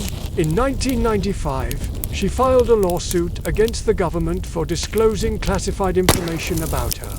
The case made its way to federal court, and eventually, in 2011, the judge ruled that the CIA had violated her right to privacy, so they had to pay her a settlement. But the amount they offered her just wasn't enough. They only paid her for emotional distress and not for the cost of having to move or punitive damages. So she decided to appeal the ruling. Enter the U.S. International University Association. They intervened in the case and became the new defendant. They claimed that, as the family of a CIA officer, they were entitled to access all of the agency's internal documents. Therefore, the documents revealing Joan's identity as a spy were fair game and no privacy violation occurred. The government dropped out of the picture and USIA became the only defendant in 2014. A federal appeals court ruled that the lower court judge erred in his decision and that the CIA did not violate her privacy. The case went back to the lower court to be reconsidered, which is where things have sat until now. And that brings us to the present day and the upcoming TV series. This case has been going on for so long that both parties are getting pretty tired of it. The USIA wants it to be over, and they also want to avoid paying punitive damages. Their goal is to convince the judge that their actions were justified, because Joanne is unexactly living in the shadows. She travels the world, has a social media presence, and posts videos of herself skydiving and scuba diving, sometimes wearing a CIA. They say she can't possibly be afraid to have her identity known. Also, they argue that she's blown the statute of limitations. This case has been going on for 10 years. Surely she should be happy by now to have it over with. On the other hand, Joanne wants to make an example of US. She wants to be awarded punitive damages large enough to send a message to other private organizations looking to use the CIA to do their dirty work. She says that the emotional toll on her has been so great that she can't sleep, eat, or concentrate without thinking about the case. And she claims that her nightmares are still keeping her up at night. She suffered anxiety attacks and depression and had to go into therapy to deal with the stress. There's a lot more to the case than that. But that's the gist of it. Both sides have valid arguments, and that's why this is being televised. Everyone is curious to see which side the judge will come down on.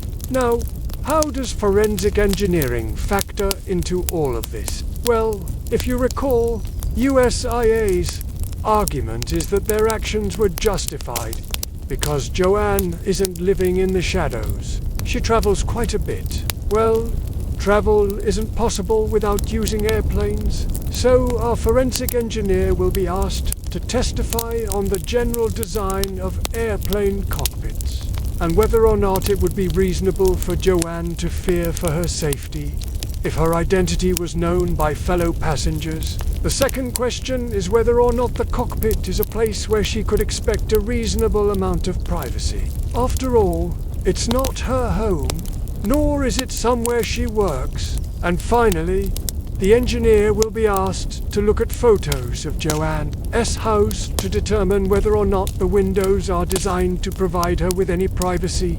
Now, this may seem trivial, but when you consider that privacy tugs at the heartstrings of Americans, it could sway the jury in Joanne's favor. If the judge allows it, these photos will be entered into evidence, and the jury will likely find in Joanne's favor. That would set the stage for punitive damages to be awarded. But as I said earlier, this is a very big deal. because this is the first time ever that a forensic engineer will be called to the stand as an expert witness. We're not talking about a simple deposition where an opposing attorney asks the engineer questions off camera. This will be a full courtroom setting where the engineer must face cross-examination under oath. It's hard to predict what will happen. After all, anything can happen in the courtroom, and it will be interesting to watch how the proceedings play out. What's your prediction? Do you think the engineer will get to testify? And if so, do you think it will sway the jury to rule in Joanne's favor? Let me know your thoughts in the comments section below. If you've enjoyed this video, please consider hitting the like button. You know who else hit the like button? John Deere. You'll probably recognize his name because he's the plaintiff in a recent case that I covered here. He was the guy who sued Caterpillar for refusing to unlock his tractor when it threw a fit. Well, after my video went live, he saw it and reached out to me. He asked if I would help him start a website. So we sat down, talked about it, and came up with a plan. Over the weekend, we built him a simple website, and now he's accepting donations through it. So if you remember John Deere and you'd like to show your support, you can go to the website and donate whatever you'd like. All donations go directly to John. I want to thank everyone who donated to the fundraiser last week. Your generosity allowed me to reach the goal and bring in nearly $30,000 to support the channel. It means the world to me, and I wouldn't be able to do any of this without you. So again, thank you so much. Also, if you're interested in supporting the channel, you can subscribe. Hit the bell icon to receive every notification, or check out my page. There's links to all my social media, as well as a way to support the channel directly.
We've had some really great feedback from the first 2 episodes of our mini-series, Inside the Flood. So many people have been sharing stories about their experiences with flooding in their own lives, and how it has affected them and their families. And we're getting so many great ideas for how we can help mitigate the worst effects of flooding in different communities all across the world. In today's episode, we're going to talk about lessons that stuck with me after spending time speaking to experts who've studied the impacts of extreme weather around the world. The thing I keep coming back to is this idea that so much of what we're experiencing right now has happened before. It's not unprecedented, and if we study how people have coped and rebuilt in the past, we can do a better job of preparing for future floods. And by understanding the mechanisms behind flooding, we can start to understand what might be coming our way. One of the things that we learned from talking to people who have lived through extreme flooding events is the value of sandbags. They're not always the most effective barrier against water, but they can be really helpful in keeping water out of your home. And one of the things that we heard again and again from people living in places like Houston was the wish that there was a requirement that everybody have some sandbags or some kind of barrier that they could put up at the doors and windows of their homes when a flood was coming. And it made me wonder why there isn't. And the answer to that question really struck me. It came from my conversation with Lou Woodley, who's an assistant professor in the Department of Urban and Regional Planning at Texas A&M. He studies how cities adapt to extreme weather events like hurricanes and floods. And he told me that this is actually a lesson that was learned the hard way in cities like New Orleans. After Hurricane Katrina, which caused catastrophic flooding in parts of New Orleans in 2005, many of the homes that were damaged or destroyed did not have flood insurance. And that was partly because it was unrequired of homeowners to carry that kind of insurance, and partly because it was extremely expensive. But in the aftermath of that disaster, the federal government mandated that any community that wanted to participate in the National Flood Insurance program must require that homes in floodplains be built to a certain elevation and have flood insurance. And while this has been successful in protecting people from catastrophic flood damage in the years since, it has also resulted in many fewer people living in those areas. This has led to what Woody calls, quote, a ghost town effect, where entire communities are abandoned during a flood. Because everyone has moved away and the houses have been elevated, so even though sandbags would be helpful in protecting individual homes from flooding, a requirement that every single homeowner have them doesn't really make sense, for two reasons. One is that it would be very expensive. The other is that it would likely be ineffective. People wouldn't use them. They'd only use them when the water was already rising. And by then, it's too late. So instead, we focus on building codes that lift the buildings up above the expected level of flooding. But that brings us to another problem. There is a constant tension between how much money we want to spend protecting ourselves from extreme weather and the cost of doing that. In many places along the Gulf Coast, building codes require that new constructions be built above the base flood elevation. And the base flood elevation is based on a 1% chance of flooding in any given year. That means that there is a 1% chance that a flood will happen that is higher than that level. And that's a pretty good standard. It's better than nothing. But it means that the vast majority of homes that get built are protected from the biggest floods that are likely to come. And while there's no single culprit for the devastating floods that hit Houston in 2017, experts agree that climate change is likely making storms more intense and rainfall more extreme. But this isn't just about the Gulf Coast or Houston. It's not even just about the United States. All over the world, coastal cities are trying to figure out how to balance the reality of rising sea levels and more extreme weather with the desire for cheap, accessible housing near the ocean. Many of these cities are also trying to account for the legacy of historic flooding that still shapes the way that people move around them. In Venice, for instance, the canals are both part of the city's identity and a physical manifestation of its history of flooding. Because the land beneath Venice is actually sinking, the city has always had to contend with rising waters. At high tide, the entire city floods to some extent, and that's normal. But extreme weather events like storm surges and high winds can cause much more catastrophic damage. In 2023, Venice experienced the worst flooding in its recorded history. Water levels reached almost 19 feet, damaging buildings and infrastructure and displacing thousands of people. The mayor of Venice said that it felt like the entire city was about to drown. When I talked to Professor Riccardo Ceratops of the Venice International University, he was clear that one of the biggest problems facing Venice is that much of the city is simply too low to be safe from flooding. And so, even if Venice chooses to spend money to protect itself from future flooding, there's only so much that can be done. The foundations of many of its buildings are underwater for most of the year, and moving those foundations up would mean essentially building a whole new city. One of the things that Venice has tried to do to prevent flooding is install mobile barriers in the lagoon that close during high tide to keep water from flowing into the canals. But these barriers are expensive and complicated and don't always work. In 2020, when Venice was hit with exceptional flooding, the barriers weren't able to fully protect the city. And ultimately, the best protection against flooding may be simpler than this. Sloboda says that one of the most important things is just to have a map of the city that shows exactly who is vulnerable to flooding. Once you know who's vulnerable, you can start to develop a plan for how to protect them. This might involve building new infrastructure, or it might involve working with people directly to improve their flood defenses.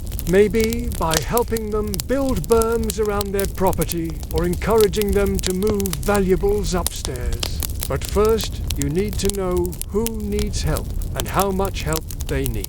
When I talk to people who have lived through extreme flooding, whether in Houston or Venice, one of the things that kept coming up was the importance of knowing how to prepare for future floods. Having a plan and knowing your resources can make a huge difference in mitigating the damage that a flood can do to your life. And even though flooding has happened all over the world for thousands of years, until recently, we haven't had to deal with the additional challenge of building for the future. But now we do. Climate change is already causing more rain and more extreme weather events all over the world, and we're going to see more flooding in our lifetimes, not less. We're going to have to learn how to live alongside water that sometimes rises and sometimes falls, and we'll need to take lessons from the past and apply them to the future. Thank you for being a viewer and supporter of this channel. This episode was brought to you by our Patreon supporters. If you would like to support the work that we do, please visit our page.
It was a dark and stormy night, Lightning flashed outside a farmhouse as 5 friends sat huddled around a radio, listening to the voice of their friend. The clock struck midnight, and then they heard it. A knock at the door. Then one by one, each of them were taken away, never to be seen again.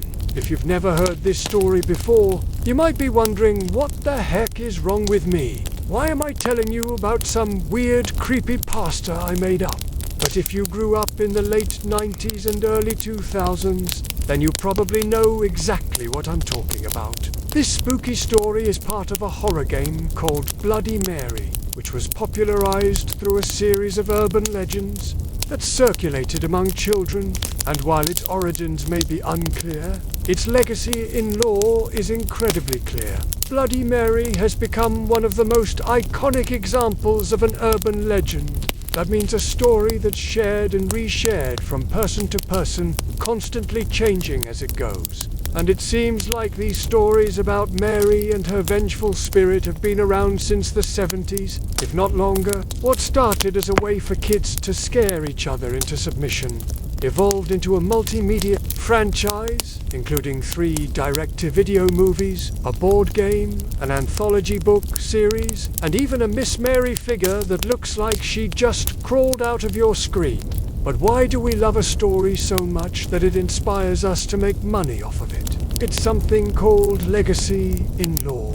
This happens when a story is so beloved by its fans that it continues to live on even after its initial release date, and it usually takes on a life of its own where the story adapts and grows based on the audience's preferences. Urban legends are perfect for this because of how interactive they are. They're meant to be told out loud, and the more they're retold, the more details get added or removed. It's sort of like a community effort to shape the narrative, which is part of the reason that urban legends can feel so different depending on who's telling them. My version of the Bloody Mary story might be a bit scarier than your version. Your version that would wake up your younger sibling in the middle of the night. And it turns out that the lack of control is part of why people love them. A study published in the Journal of Folklore and Education suggests that urban legends act as a form of social bonding because they're reinteractive. Just thinking about participating in this collective storytelling experience releases oxytocin, the same hormone that's released when you actually do it. So by sharing these stories, we're strengthening our relationships with others and ourselves. We're also creating a sense of belonging to a group of people who enjoy the same things that we do. And there's nothing more powerful than a good story that brings people together. Take Bloody Mary, for example. In addition to the original game, there are countless variations of her story that have been created over the years. Some versions say she was a nurse who drowned patients in a mental hospital. Other versions say she was a former slave who murdered her owner. And still others say she was an ordinary girl who went missing after reading ghosts into existence. No matter which version you tell, the game follows the same basic rules. Turn off all of the lights, stare directly into the mirror, and wait until you hear a knock. Then run away before she catches you. And the reason there's no one correct story is because the whole point of urban legends is to scare the hell out of each other. The details don't matter as much as the feeling, and Bloody Mary is pretty universally creepy. But what makes urban legends unique is that they aren't set in stone. As I said earlier, they grow and change with every telling, and sometimes those changes can be big. Like in the case of the Vanishing Hitchhiker, a classic urban legend about a friendly hitchhiker who disappears halfway through a ride, leaving behind only a strange smell. Sometimes the changes are small, like in the case of Bloody Mary. The details of whose dead body you're looking at can vary quite a bit. For example, in one telling, she may have no face, but in another, she may have a slashed mouth and no eyes. And that's not a coincidence. That detail is likely changed depending on the teller's audience. If Mary's appearing in someone else's house, then they probably want to use the scariest version that they know, so So when faced with a mysterious mirror in a darkened room, the child will respond with a timeless piece of wisdom. Are you sure you want to see her? Because she's really scary. Yeah, whatever. I'm not scared. Okay, then watch as your bravery slowly melts away. And by the time you get home, you LL be calling your mum so much that she LL think you've turned into a little baby. Urban legends often feature famous monsters like vampires and werewolves, but they can also be about regular old people like your friend ex-poor friend who totally was onto serial killer material. But why would we make up stories about regular people? Well, one theory is that realistic characters make the story more believable. For example, there is a well-known urban legend about a man who sold his soul to the devil in exchange for becoming a rock star. Now, when you think of selling your soul for fame and fortune, you probably think of a heavy metal musician, but that idea didn't come out of nowhere. It's rooted in reality. Musicians like Buddy Guy and Elvis Presley were criticized early in their careers for being too influenced by black musicians, and the rumor spread that they'd made a deal with the devil. Those rumors had real consequences. Both musicians' records were banned from certain radio stations. So instead of letting the truth win out, record labels decided to lean into the rumor and capitalize on it. And that's what happened. When you take inspiration from reality, you end up with a story that feels more authentic and relatable, which is part of the reason urban legends are so effective at creeping us out. We tend to believe that bad things can happen to good people, and urban legends remind us of that. Take The Hookman, for example, a story about a man who survived a car accident, but then has to deal with a hook-handed killer trying to murder him, or The Babysitter and the Man Upstairs, about a babysitter who gets stalked by a mysterious man while she's watching the kids. These stories stick with us because they could realistically happen to anyone, anywhere.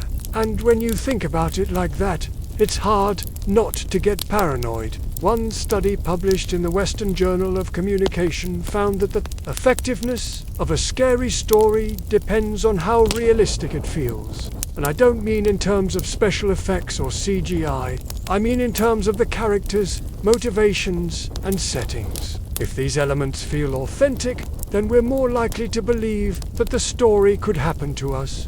And if we believe that, then we're going to be scared out of our minds. And when a story scares us, we want to share it with as many people as possible, so that we can warn them about the danger. It's like a public service announcement from one friend to another. Be careful if you ever meet a mysterious hitchhiker, or use a Ouija board, or go camping alone. So, the next time you find yourself sitting around a campfire on a dark and stormy night, listen closely to the stories being told. You never know what kind of secrets they might reveal. One last thing. If you're enjoying this video, please consider supporting us. Our support page has exclusive perks like bloopers and behind-the-scenes content. And if you're still watching this, I assume you must really like scary stories. So, happy haunting.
It's been called the worst man-made disaster in US history, but it isn't what you think.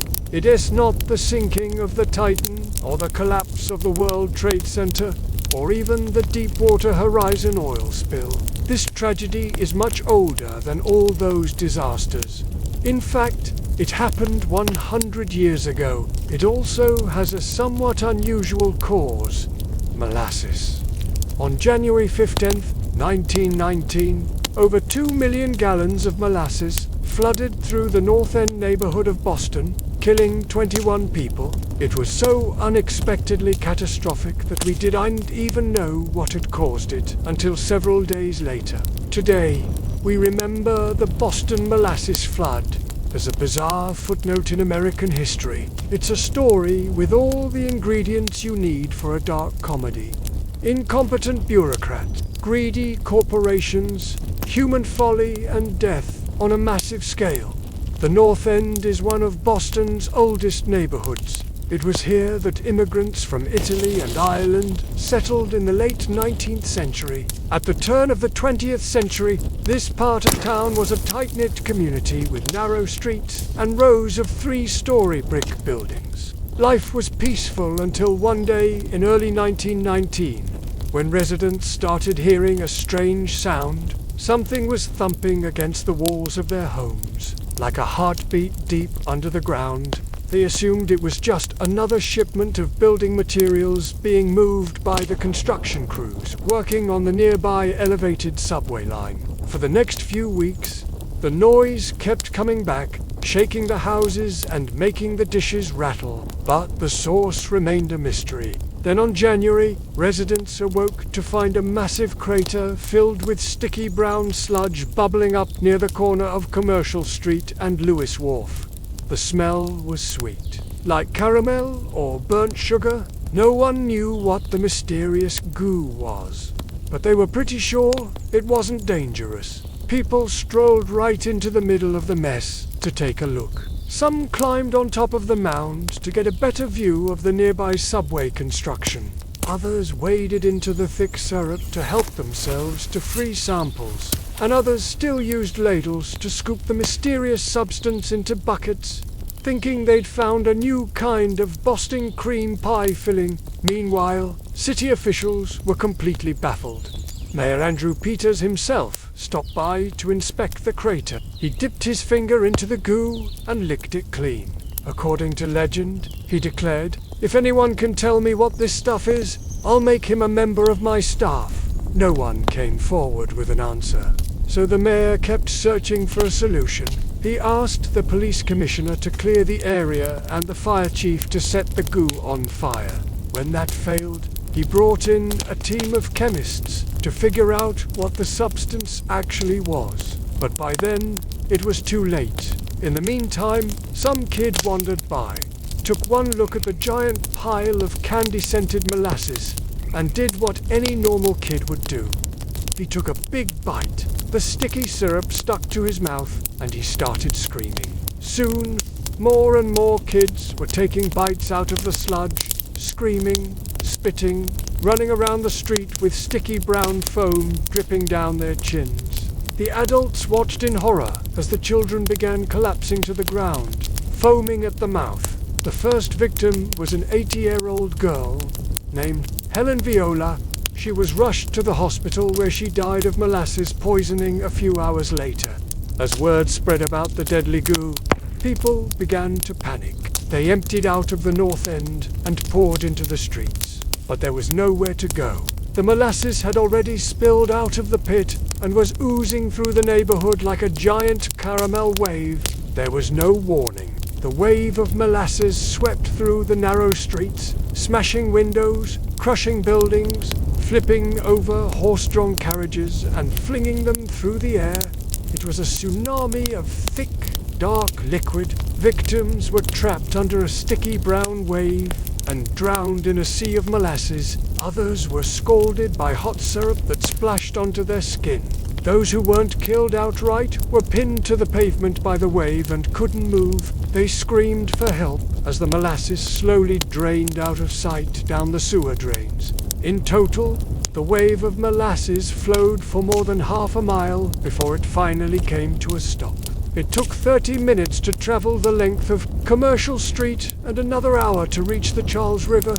By the time the molasses had solidified into a thick paste, 21 people were dead and 150 injured. Homes were destroyed, and piles of sticky sludge covered the streets and sidewalks. No one had ever seen anything like it before, and no one knew what to do.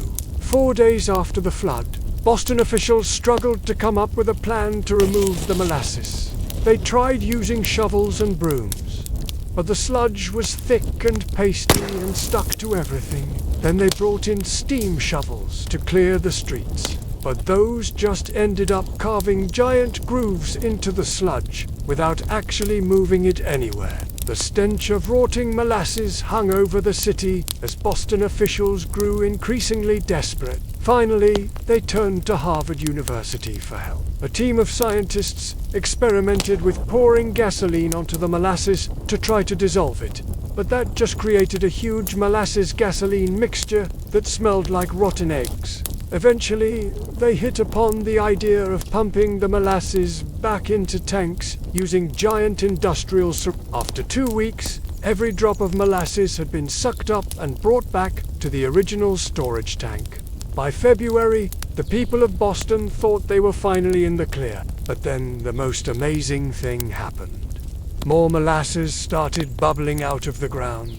The flow wasn't quite as thick as the first wave, but it continued for days. Eventually, it became clear that there was no stopping it. So the mayor did the only thing he could think of.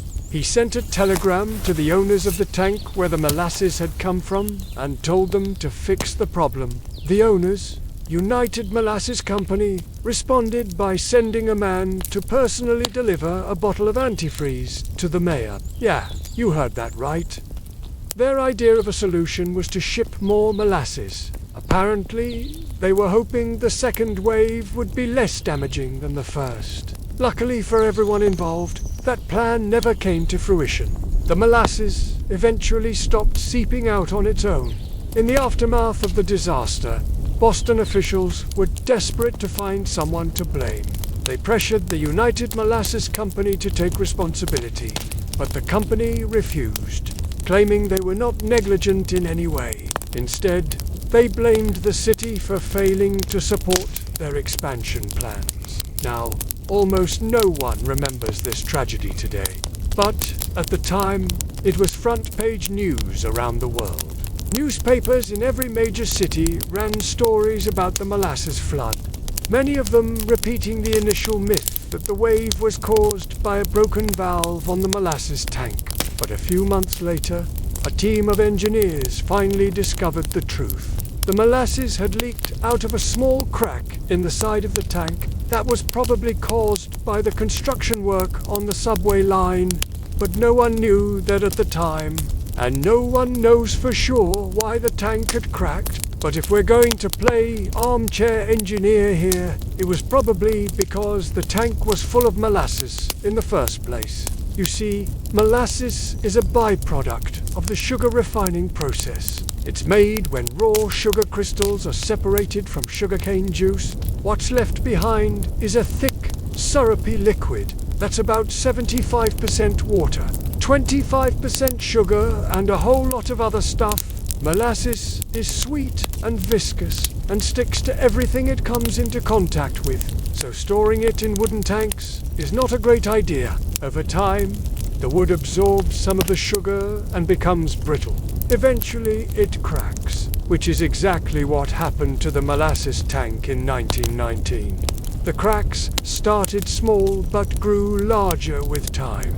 Eventually, the tank sprung a leak and the molasses gushed out and flooded the neighborhood. What's truly remarkable about the Boston molasses flood is that it could have been so much worse. The tank held more than 2.5 million gallons of molasses, but only about 1/3 of it escaped. If the tank had burst completely, the entire north end could have been wiped out. The molasses wave would have been more than 60 feet tall.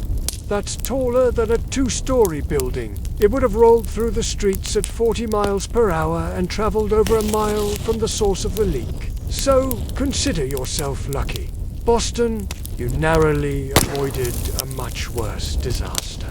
Today, you can still find traces of the molasses flood all over Boston. In the North End, you can visit the site of the disaster and see the plaque commemorating the victims. You can also see the remnants of the old molasses tanks, which are now part of Boston's bustling waterfront. And if you're willing to look hard enough, you can even find the occasional piece of debris from the flood, like the glass from a window or the beam from a building. The Boston molasses flood might be a footnote in history, but it's one worth remembering. It's a reminder of the dangers of industrial accidents and the importance of holding corporations accountable. But it's also a reminder that sometimes even the worst disasters can bring a community together. So, here's to the people of Boston. May your streets never flood with molasses again. But if they do, may you have the courage to face whatever sticky situation life throws your way. Thank you for watching, and see you in the next video. This is the end of this video.